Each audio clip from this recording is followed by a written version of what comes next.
Tuesday night, so thank you for choosing to be here together in the name of Jesus.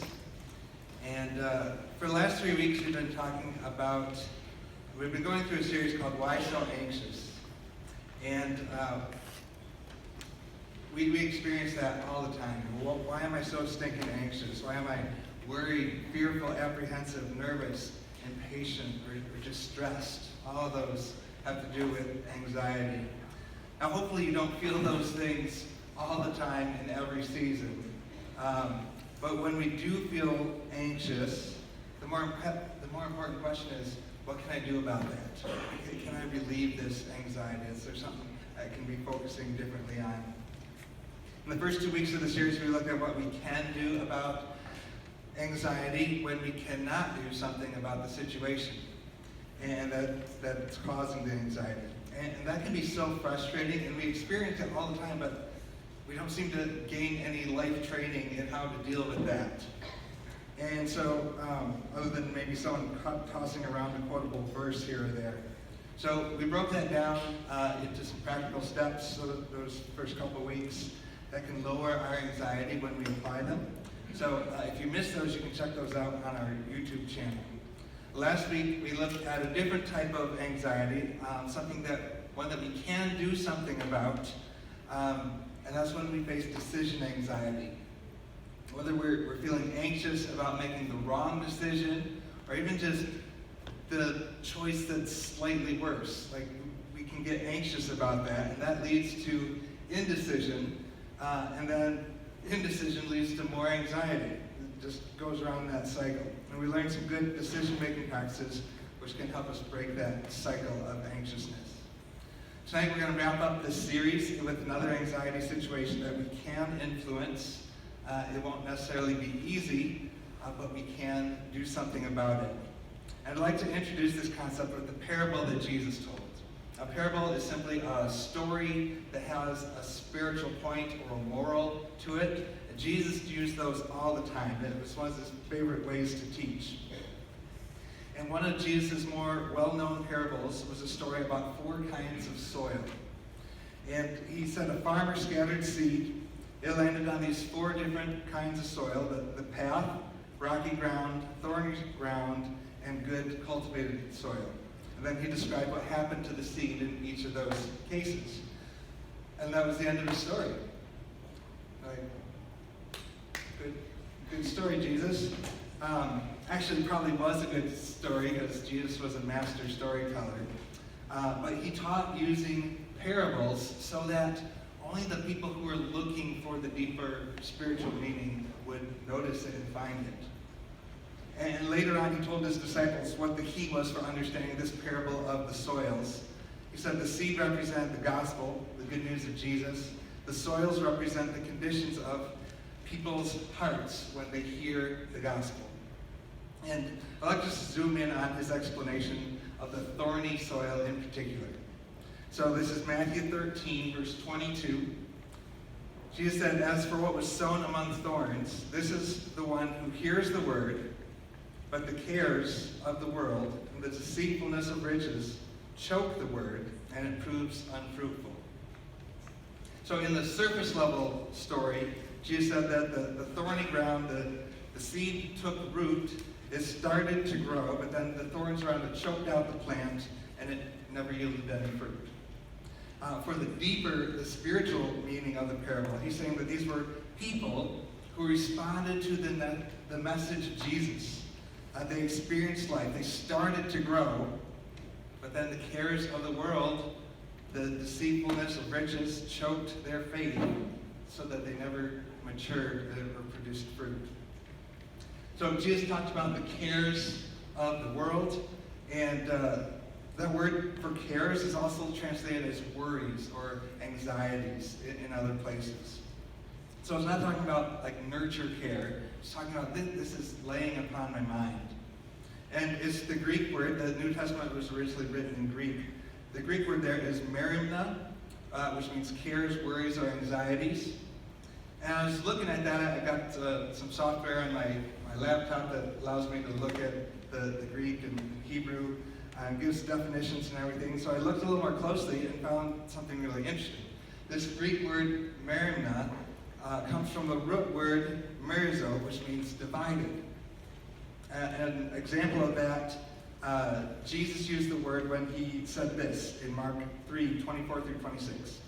If a kingdom is divided against itself, that kingdom cannot stand. If a house is divided against itself, that house will not be able to stand. And if Satan's risen up against himself and is divided, he cannot stand, but is coming to an end. So this Greek word for anxiety comes from the Greek word for divide, which makes a lot of sense because having a divided mind leads to anxiety for us. A mind divided cannot stand. And that's exactly what distraction is. And that's what we're going to be focusing in on tonight. Excuse me. We want our attention to be here, but it's divided, and now it's over here too, and probably 6 other places. Distraction is one of Satan's chief tools against us. If we're distracted from what's important, distracted from what we're supposed to be doing, even what we're intending to do to some goal, that's going to lead to anxiety and worry and stress. So distraction and anxiety go hand in hand. Distraction and anxiety go hand in hand. So even working on these messages about anxiety from this series, I needed to apply what I was teaching because I was getting anxious about my preparation. And I got to finish this on time. Is the content going to be helpful? Is it going to communicate effectively? Are people going to like it? And it doesn't help that distractions come up all the time when I'm working on messages. And they're not necessarily even bad things. Sometimes they can just derail me from my focus and my momentum of thinking. For example, when I was preparing for this message, my time that was supposed to be set aside for focusing on that preparation, here's some of the distractions I faced. I had an out-of-town special staff meeting yesterday in East Lansing that threw off my schedule. Announcements kept popping into my head that we needed to communicate. A friend started texting me about some difficulties he's going through in life and asked for prayer. My immediate family and extended family decided to blow up my phone this morning with texts about all sorts of different things. And it doesn't even touch on the pull to look at the notifications on my phone and distractions like the motion and the noise around me when I'm trying to think. Now, most of those things I listed are good things to give my attention to at some point. But if I'm trying to put my attention on a message, and I already feel a little time conscious because my schedule's thrown off, even those good things can be dividing my mind and tempting me with anxiety. Anxiety and distraction even work the other way around, as strange as that may sound. But I bet you know what I'm talking about. When we already have anxiety about something significant on our to-do list, we can be tempted to distract ourselves to put off getting to that big thing on our to-do list. You guys know what I'm talking about? See a lot of nods. So, which of course makes, it doesn't really help anything, it just creates more anxiety later on when we do have to face it. So distraction and anxiety go hand in hand. So what can we do about distraction that can help us lower our anxiety? We're going to look at a couple more passages from Scripture. The first is Luke 10, verses 38 through 42. Luke 10, verses 38 through 42. It says, "Now, as they went on their way, Jesus entered a village, and a woman named Martha welcomed him into her house. And she had a sister called Mary who sat at the Lord's feet and listened to his teaching, but Martha was distracted with much serving." I'm going to pause right there. It says Martha was distracted with much serving. Now wait a minute. In a Christian context, aren't we supposed to be serving? Aren't we supposed to want that? Aren't we supposed to develop a mindset and attitude of being of service? Yeah, we are, but it says Martha was distracted with much serving. She was distracted by a good thing because her attention was divided. So continuing to read in verse 40, and she went up to him, to Jesus, and said, Lord, do you not care that my sister has left me to serve alone? Tell her to help me. So Martha gets on Jesus' case for allowing her sister to not help with everything Martha was doing. Verse 41, but the Lord answered him, Martha, Martha, you are anxious and troubled about many things, but one thing is necessary. Mary has chosen the good portion, which will not be taken away from her. One thing was necessary in that situation. Serving is important. Serving Jesus, serving his community, serving the needy. Martha had the opportunity to hang out with Jesus in person, in the flesh. And she let her attention be divided by vacuuming and that perfect little Pinterest hors d'oeuvre and breaking out the Windex and furniture polish and pulling out the most complex recipe she had. And not bad things, just bad timing.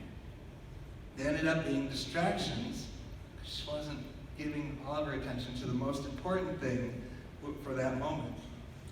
Martha could have said something like this in that situation. Hey, thanks for staying with us, Jesus. If I'd known you were coming, I would have done all these things, but since you're already here, how about I just grab a loaf of bread and some cheese and we'll hang out together? Instead of doing all these other things to make serving fancy and everything. So the first thing we can do for shutting the door on distraction is choose important over urgent. For shutting the door on distraction, choose important over urgent, which basically means prioritizing our attention. Don't spend all your time on a level 4 or level 13 priority that popped up when we should be giving our time to a level 1 or 2 priority, because that can lead to anxiety and when we realize we didn't use our time well after the fact. I mean, it's wise to cut the bad things out of our lives from our attention, or to cut those time wasters that are not really good or bad, they're just neutral. But if we don't want to be distracted from the main thing, sometimes we have to say no to good things, or at least postpone them for a while, to the right time. Sometimes what others would call an opportunity, God would call a distraction. I hear people all the time, they just have this attitude of an opportunity presents itself, they think it's God's will for them to do it, but sometimes those are just distractions. Just because there's an opportunity doesn't mean it's the most important thing or even the right thing for you to be doing right now. And that was the case for Martha. She had to learn to shut the door on some good things in order to give her undivided attention to the best thing, which was hanging out with Jesus. But how often do we do basically the exact same thing that Martha was doing? We wake up in the morning, we barely give ourselves enough time to get ready. We jump into our day, get showered, brush our teeth, go to class or work, start into our to-do list. Those are all really good things to do in the morning. But what if Jesus himself was sitting in our kitchen or our living room? We just rushed by him this morning in all our busyness. What if he's there every morning and every afternoon and every evening? Will we just keep rushing past him busily like Martha, or even worse, not really doing anything important, just distracted? In my quest to make God time every day, I found that I have to do it in the morning. And that's not for everybody, but I have to do it in the morning or else it won't happen. And for a long time, I wanted it to be a night thing. I thought of myself as a night owl, but as much as I tried it, it wouldn't happen. So we have to make adjustments in order to choose the important over the urgent. So how do we do that? How do we choose the important over the urgent? A second piece to shutting the door on distraction is to remind ourselves of what's important. Remind ourselves of what's important. If we think about our priorities, we can generally come up with a list. Which things are more important than other things for us. But when we get distracted, it's not like not like we suddenly forget what our priorities are on paper. We still know them, we just weren't thinking about them. Oh hey, this is in front of me, it's interesting, it's entertaining, squirrel. It doesn't even have to be interesting, it just has to be in front of me and it will grab my attention. And that level 4 priority that pops into my head when I really should be working on that level 1 thing on my to-do list. But once we figure those priorities out, we don't generally forget our priorities. We just forget when we're supposed to be working on them. And that's why we should remind ourselves of what's important. I knew this wasn't important, but I have to keep putting it in front of me to keep my attention on it. Let's look at another passage. This one's from the Old Testament in the book of Nehemiah. And that is actually before Psalms and Job a little bit.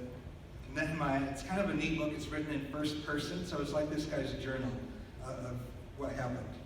And Nehemiah was a Jew in the service of Artaxerxes, who was the king of Persia. And Nehemiah was not a priest. He wasn't a prophet. He wasn't a building contractor. But God put it on his heart to go to Jerusalem and rebuild the city wall around Jerusalem. And he was just this ordinary guy, but he worked for the king, so he asked permission from the king and moved to Jerusalem to start building the wall, rebuilding the wall, because that's what was important to him. There were some enemy individuals, and they were not excited about seeing Jerusalem thrive again, so they did whatever they could to distract Nehemiah, to block the word, whatever they could, and all the local Jews who were working with him. But Nehemiah perseveres, and he gets the wall almost finished. That's where we pick up this reading. Chapter 6, verses 1 through 4. Now Sanballat and Tobiah and Geshem the Arab and the rest of our enemies heard that I had built the wall, and there was no breach left in it, although up to that time I had not set up the doors and the gates.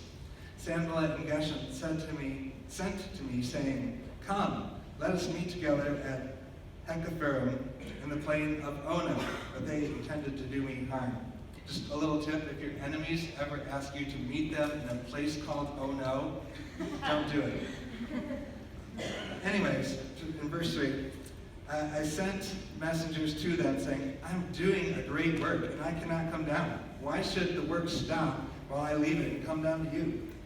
And then they sent to me 4 times in this way, and I answered them in the same manner. So Nehemiah knew what was important to him. He was working on it. When the enemy tried to distract him, he didn't just react and, "Oh, this sounds urgent, maybe I should go." Even when the request was sent 4 times. Instead, even as he answered them, he was reminding himself of what was important. I'm doing a great work. I'm doing this for God, and I can't come down. I'm not going to let you distract me. Those reminders can empower us to say no to distractions, even to the urgent, repetitive distractions. We're probably not going to get anxious about being distracted about unimportant things, right? Oh no, I'm anxious and worried because my phone blew up with all these texts and I was responding to all these people, so I did that instead of browsing on Facebook. That's probably not going to give us anxiety. But when we're distracted from important things, that is when we're likely to feel that stress. Here's a few practical tips on how we can remind ourselves what's important. It could mean that we remind ourselves with self-talk. We just keep telling ourselves over and over. When our enemy Satan tries to tempt us with distraction, we say, "Hey, I'm doing great work for God. I can't be distracted from it," if we have our focus on what's important. Maybe we need to make a list that's not just in our head. I don't know about you, but whenever I try to keep my to-do list in my head, I never remember it at the right time. And then I feel anxious about it when I remember it at the wrong time. So I have to put it on my iPad or somewhere. So an actual physical or digital list can help with that. Maybe we need to simply set up some recurring reminders on our phone. we literally just need to be reminded. Like, I want to do this, I'm planning on it, I just need a little ding or notification to pop up and remind me to do this. What's the best time of day for me to have God time? What's the best time of day for me to work on homework? Or to go to bed so I can get up the next day and be productive? Just set an alarm or a notification for that time so you can be efficient with your energy and your attention and everything. Maybe we need to take the time to clearly identify the reasons something's important. Sometimes we know something's important just because it's supposed to be important. But if we're not super clear on why something's important, it's not going to help us combat temptation when distractions come our way. And even if we don't know why it's important, but we think it's important, we can still feel anxious when we don't do it. So clearly identifying those reasons can be super helpful. One more piece for shutting the door on distraction. We're going to circle back around to that parable that Jesus started with. Matthew 13, verses 22 and verse 23 this time. Jesus said, "As for what was sown among thorns, this is the one who hears the word, but the cares of the world and the deceitfulness of riches choke the word, and it proves unfruitful. As for what was sown on good soil, this is the one who hears the word and understands it. He indeed bears fruit and yields, in one case 100-fold, in another case 60, in another case 30. So the thorny soil had the influence of the world, bringing in these anxieties and distractions that choked out a person's faith. But then there was the good soil. If you think about it from purely a gardening standpoint, what's the difference between the thorny soil and the good soil?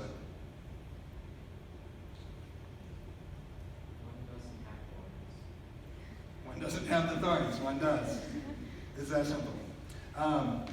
So if we were wanting to plant a physical garden, but your plot of ground has all these like thorn bushes and thorny vines and whatever on it, what would you do to turn it into good soil?